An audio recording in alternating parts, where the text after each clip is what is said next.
करार कर रही है, लेकिन यहां पर ये गैर इरादतन हत्या के भी यहां पर तमाम तरह की जो तस्वीरें हैं वो साफ तौर पर दर्शाती है। इस बीच आम आदमी पार्टी की प्रेस कॉन्फ्रेंस हो रही है, सीधे तौर पर आरोप कि दिल्ली केंद्र की सरकार फिलहाल कुछ नहीं कर पाई, जो कि केंद्र के गृह मंत्रालय के अंदर दिल्ली पुलिस आती है। सीधे तौर पर आप लोगों पर एक बड़ा आरोप लग रहा है।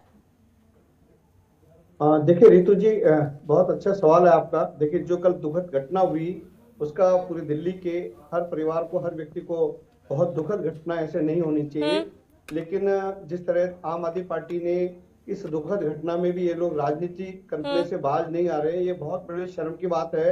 हम सबको मिलकर के उस परिवार के साथ खड़ा होना चाहिए। मैं अपने प्रदेश के अध्यक्ष वीरेंद्र सचदेवा जी का भी कल उन्होंने दिल्ली के एलजी से निवेदन किया कि भाई हमें इस परिवार के साथ खड़ा होना है और हर तरह से इस परिवार को जो भी हमसे मदद होगी हम सबको उस परिवार को मदद करना चाहिए। ये समय राजनीति करने का नहीं है, एक दूसरे पे आरोप लगाने का नहीं है, ये उस परिवार के साथ खड़ा होने का है और एक दिल्ली में मिल करके। देखिए, बिल्कुल साफ तौर पर जिस तरह की तस्वीरें सामने आ रही, बेहद शर्मनाक है, रोंगटे खड़े कर देने वाली वारदात ये सामने है। और ऐसे महिला सुरक्षा और महिला सशक्तिकरण की जो बातें तमाम राज्यों की सरकारों की तरफ से की जाती है, केंद्र सरकार की तरफ से की जाती है, उस पर भी कहीं ना कहीं सवालिया निशान खड़े हो रहे हैं। जिस तरह से आपने कहा राजनीति नहीं होनी चाहिए, वाकई में राजनीति नहीं होनी चाहिए, लेकिन सवाल यही कि ऐसे में पूरी जो तस्वीर अब तक सामने है उसे क्या आप भी हादसा करार करेंगे? देखिए, एक ऐसा है कि जिन लोगों ने ये जो इस दुखद घटना को जो इल्जाम दिया, क्योंकि मुझे जो जानकारी मिली वो अरेस्ट हो गए हैं। परिवार को जिस तरह की भी मदद हो, चाहे यहाँ दिल्ली सरकार हो, चाहे भारत सरकार हो, चाहे हम सब लोग इंसानियत के नाते उस परिवार के साथ खड़े होके उस परिवार को मदद करनी चाहिए। हम एक दूसरे पे आरोप ना लगाएं, ये बहुत दुखद है। ऐसे टाइम पे आम आदमी पार्टी के नेताओं को राजनीति करने नहीं सर, आप आम आदमी पार्टी को छोड़िए, आम आदमी पार्टी तो ठीक है राजनीति कर रही है, लेकिन आप लोग क्या कर रहे हैं? परिवार के साथ खड़े हैं, उसके अलावा और क्या महत्वपूर्ण कदम आप लोग उठा रहे हैं? जो यहाँ पर धाराएं महज आरोपियों पर लगी है वो अभी जमानत के तौर पर छोड़ दी जाएंगी, कोई गंभीर धाराओं के तहत यह मामला दर्ज नहीं किया गया? देखिए, ऐसा है कि बिल्कुल आपके माध्यम से जो चीजें हैं, हमने देखिए इस परिवार को कल हमारे प्रदेश अध्यक्ष जी ने दिल्ली के गवर्नर साहब से बात करके आर्थिक सहयोग और जिन 5 लोगों को उनको कड़ी से कड़ी सजा होनी चाहिए, कड़ी से जो कड़ी से कड़ी सजा में, ताकि भविष्य में ऐसी घटनाएं करने से पहले लोगों के रोंगटे खड़े होने चाहिए। ये बहुत दुखद है सर, भविष्य में ऐसी घटनाएं ना हो इसको लेकर तमाम तरह के कदम आप लोग उठाते हैं, सरकार उठाती है, पुलिस प्रशासन उठाता है, लेकिन कहीं ना कहीं वो भविष्य कब पास्ट हो जाता है पता ही नहीं चलता। क्योंकि निर्भया के दौरान भी इस तरह की बातें सामने आई थी, उसके बाद कितनी घटनाएं इस तरह की सामने आ चुकी है और हमेशा यही कहा जाता है कि भविष्य में उठाएंगे। भविष्य में क्यों, आज उठाइए ना, ताकि कल को इस तरह के मामले सामने ना आए। लौटूंगी मैं आपके पास। मोहम्मद आसिफ सुल्तानपुर थाने से हमारे साथ लाइव बने हुए हैं। मोहम्मद आसिफ, फिलहाल किस तरह की तस्वीरें सामने आ रही है, पुलिस का क्या रिएक्शन सामने आ पा रहा है?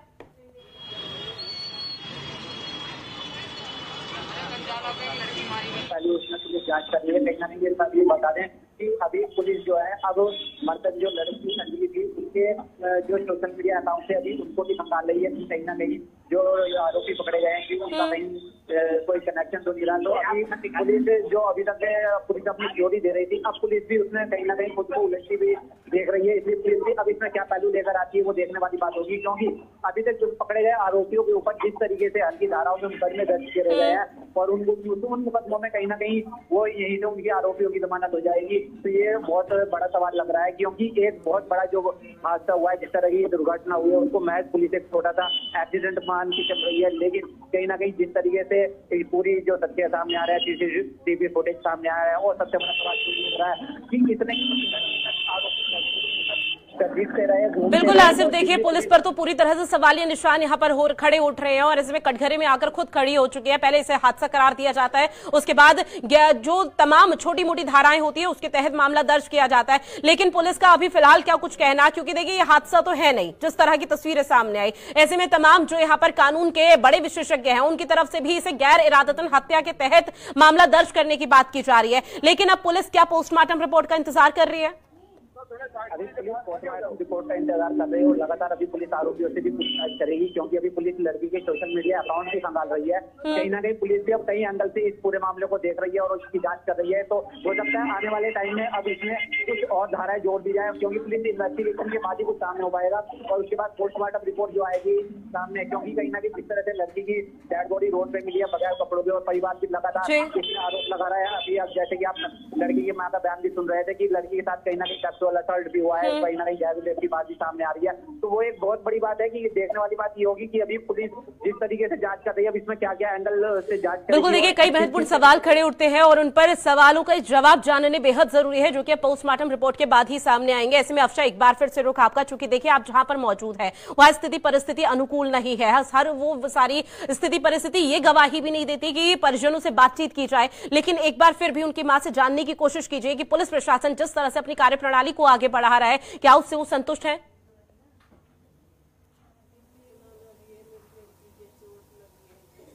जी तो बिल्कुल, देखिए जिस तरह से पीड़िता के घर में इस वक्त मैं मौजूद हूँ और घर के हालात आप देख सकते हैं किस प्रकार से घर जो है बेहद मध्यम वर्गीय मैं परिवार ये कहूँगी, जिस प्रकार से घर के हालात बयां करते हैं, घर के हालातों को देखकर अंदाज़ा लगाया जा सकता है। और जिस तरह से पीड़िता पीछे से अपने 2 छोटे भाइयों को और 2 छोटी बहनों को छोड़ गई है, जो कि शादी इनकी नहीं हुई है। और साथ में यदि पीड़िता की माताजी की बात की जाए तो पीड़िता की माताजी की दोनों किडनियाँ जो हैं वो ख़राब हैं, इसको लेकर और तमाम यहाँ और भी बातें हैं। साथ में पीड़िता की बहन के साथ में हम एक बार बात करेंगे।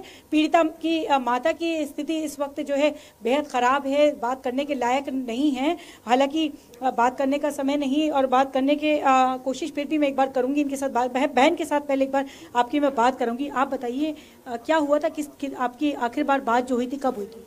मेरी तो 2-3 दिन हो गए, मैं शादीशुदा हूँ। तो मैंने मम्मी से हैप्पी न्यू ईयर के लिए फ़ोन किया था। मैं मम्मी अंजलि कहाँ है 12 बजे, तो ये कह रही अंजलि नहीं है, इवेंट पे काम पे गई है। मैंने अच्छा, मैंने बोला कब से बात हुई है? कह रही 9 बजे से बात करी है और 10 बजे तो फ़ोन उसका स्विच ऑफ बता रहा था, 10:30 बजे से। मैं अच्छा, मैं दोबारा मिलाकर देख लें, कह रही नहीं मिल रहा, उसकी मैडम ने क्या पता स्विच ऑफ करवा दिया हो। मैं ठीक है। फिर सवेरे मैंने कराने में काम में बिजी हो गई, क्यों भरी भरी फैमिली हमारी भी। मैंने बोला बाद में फ़ोन करूँगी। और फिर मम्मी अब बता रही है कि मुझे कि ऐसे ऐसे हुआ है लड़की के संग, सवेरे पुलिस वाले आए हैं मम्मी को। अच्छा देखिए, एक चीज़ और मैं कहूँगी, पीड़िता की माता के साथ एक बार फिर से हम बात करेंगे। आप कह रहे हैं कि आपकी बच्ची के साथ में गलत काम किया गया, बलात्कार किया गया। हाँ जी बिल्कुल जी, करा बलात्कार किया। हाँ जी, नंगी कैसे पा जाए एक्सीडेंट में? इसके तन पे कपड़ा नहीं है, कोई पैर कटा हुआ है, कोई हाथ कटा हुआ है, कहीं कहीं से तन पे से मांस नहीं है। किस तरीके से एक्सीडेंट हुआ है? अच्छा, एक बात और पूछूंगी, इवेंट में आपकी बच्ची काम करती थी, कभी किसी के साथ कोई बात हुई, कोई दुश्मनी? मेरे को कभी नहीं बताया उसने। अब ये नहीं पता किसने दुश्मनाई निकाली है, हमें नहीं बताया। धरती इतनी बन ठन के रहती थी, बिल्कुल तन पे दाग नहीं लगन देती थी, बिना परहेज के कपड़े नहीं पहनती थी। तुम्हारे साफ तौर पे कहना है कि आपकी बच्ची के साथ में गलत काम किया गया है, तो सरकार से आप जो है क्या गुहार करेंगी? दिल्ली के मुख्यमंत्री और देश के प्रधानमंत्री के साथ में क्या गुहार लगाना चाहिए? मैं मुख्यमंत्री जी से बस यही गुहार है कि मेरे को मेरी बेटी के लिए इंसाफ दिलाए, और जिन लड़कों ने ये करा है मेरी बच्ची के साथ उनको गंदी से गंदी, कड़ी से कड़ी सजा मिले, जो भी हो सके उसको, फांसी से भी गंदी। तो देख सकती हैं आप किस तरह से जो है इस वक्त लड़की की माताजी की हालत बेहद ख़राब है। उनकी बहन के साथ में हमने बात की जो कि शादीशुदा बहन है, और बताया कि 2 दिन पहले उनकी बात हुई थी। और आपको बता दें जिस प्रकार से लड़की इकलौती यहाँ कमाने वाली थी, यहाँ इनके पिताजी का जो 8 महीने पहले निधन हो चुका है, और इसको लेकर तमाम बातें आप देख सकते हैं। 8 साल पहले, माफ़ कीजिएगा, इनके पिताजी का निधन हो चुका था। इसको लेकर लड़की जो है इकलौती ये लड़की थी घर की, जो कमाती थी, कमाने वाली थी, और समस्त परिवार का दायित्व इसके ऊपर था। और आपको बता दें जिस प्रकार से पुलिस की धाराएं लगी हैं, 304A की बात की जाए, 279 की बात की जाए, तो दोनों ही धाराएं बेलेबल धाराएं हैं, जिसको लेकर कहीं ना कहीं बिल्कुल अफशा साफ तौर पर समझा जा सकता है कि इस पूरे मामले में जिस तरह से कार्यप्रणाली पुलिस प्रशासन के सामने आ रही है उससे संतुष्ट परिवार नहीं है। और ऐसे में तमाम तरह के रिएक्शन लगातार हम कल से देख रहे हैं कि किस तरह से सामने आए। एक बार फिर से रुख आपका करूंगी विनोद बच्छेती जी, चूंकि आपने भी सुना परिजनों की क्या कुछ हाल है, ऐसे में जाहिर तौर पर पूरा देश अभी उनके साथ खड़ा है, लेकिन यहाँ पर आप लोग क्या कर रहे हैं? क्योंकि देखिए पुलिस प्रशासन की लापरवाही गवाही सामने आई है, जवाबदेही भी यहां पर बनती है, लेकिन जो अभी तक पुलिस प्रशासन पर शिकंजा कसना चाहिए था वो अभी तक नहीं कसा गया। देखिए रितु जी, मैंने कहा कि जिस तरह मैं उनकी माताजी का भी बयान सुन रहा था, जिस तरह वो कहती कि पिताजी का 8 महीने पहले उनकी मृत्यु हुई, एकमात्र बच्ची थी जिसकी नौकरी से पूरा घर का पालन पोषण चलता था। ये बहुत दुखद है। जिन लोगों ने इस हादसे को अंजाम दिया है, कड़ी से कड़ी सजा। ये एक आम एक्सीडेंट नहीं है। उस बच्ची को कितने दूर तक गाड़ी के नीचे रौंदा गया, ये मतलब इन्होंने क्रूरता की सारी हदें तोड़ दी। मैं तो देखिए, दिल्ली के कमिश्नर, हमारे प्रदेश अध्यक्ष जी ने, भारतीय जनता पार्टी संगठन इस घटना की कड़ी से कड़ी निंदा करता है। उन 5 दोषियों को, लेकिन सिर्फ सवाल यही, निंदा करने से क्या लड़की को इंसाफ मिल जाएगा, उसके परिवार को इंसाफ मिल जाएगा जो लगातार न्याय की गुहार लगा रहे हैं? देखिए, कानून अपना काम करेगा। कड़ी से कड़ी सजाएं। जो धाराएं आप गिनवा रहे थे, उन धाराओं वो धाराएं नहीं चलेंगी। ये क्योंकि एक बच्ची की हत्या हुई है, एक बच्ची की मृत्यु हुई है, तो जो हत्या और सर धाराएं तो आप छोड़िए, यहाँ पर समय जो अभी तक यहाँ पर बताया जा रहा है वो समय भी मैं आपको बता दूं कि 3:11 पर पहला कॉल जाता है पुलिस प्रशासन के पास कि भैया इस तरह की वारदात को अंजाम दिया जा रहा है कुछ आरोपियों की तरफ से। लेकिन 4:11 महज 1 घंटे बाद पुलिस प्रशासन मौके पर पहुंचता है, तब जाके अपनी कार्रवाई को अंजाम देता है। 1 घंटे तक कहां गई थी पुलिस, वो भी नए साल के दिन, जबकि पुलिस प्रशासन ये दावा कर रहा था कि चप्पे चाक चौराहों पर लगातार पुलिस तैनात है। कहां है तैनाती?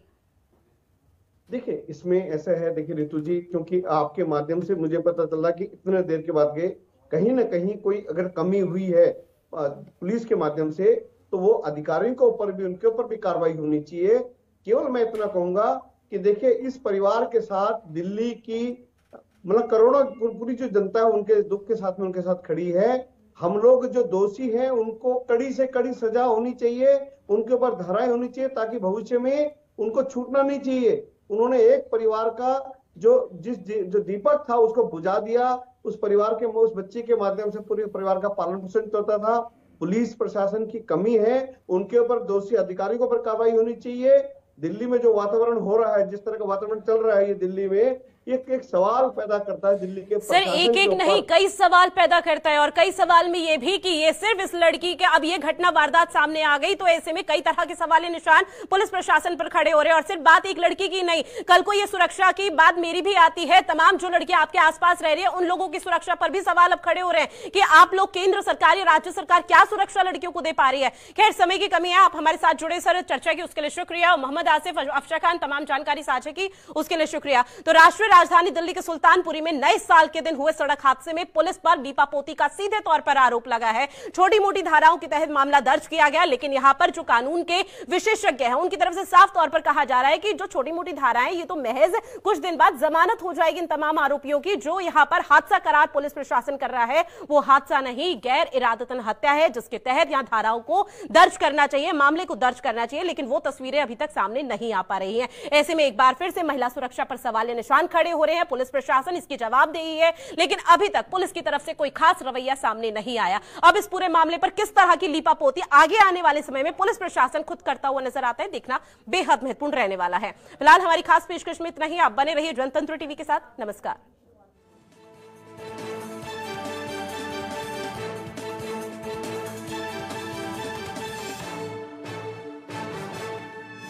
आप देख रहे हैं जनतंत्र टीवी।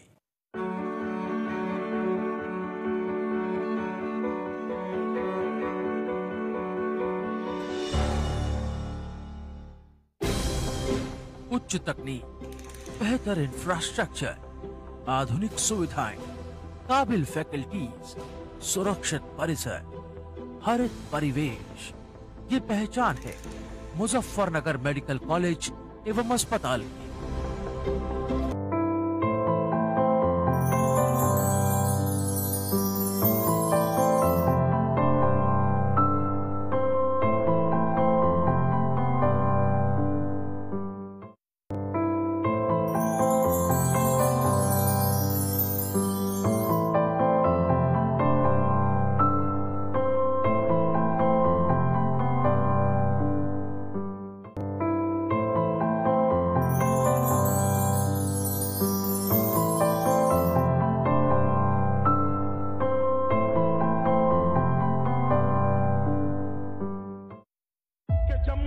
आदमी के पीए को आप भारत का हिस्सा नहीं मानते हो क्या?